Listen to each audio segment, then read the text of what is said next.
কিছু মানুষ ভালোবাসতে জানে কিন্তু মূল্য দিতে জানে না। ভুল করতে পারে কিন্তু ক্ষমা চাইতে পারে না, কারণ তাদের শিক্ষা আছে কিন্তু বিবেক নেই। ঠকে গেলে আফসোসের কিছু নেই, ঠকার জন্য নিজের মধ্যে অনেক গুণ থাকা লাগে।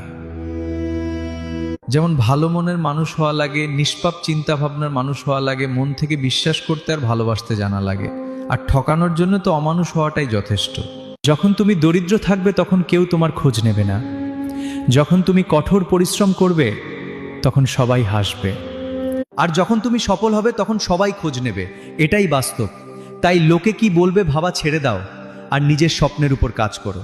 অন্ধ লোক যদি হঠাৎ চোখে দেখতে পায় তখন সে সর্বপ্রথম হাতের লাঠিটাকে ফেলে দেয়, অথচ এই লাঠিটাই তার দুঃসময়ের সঙ্গী ছিল।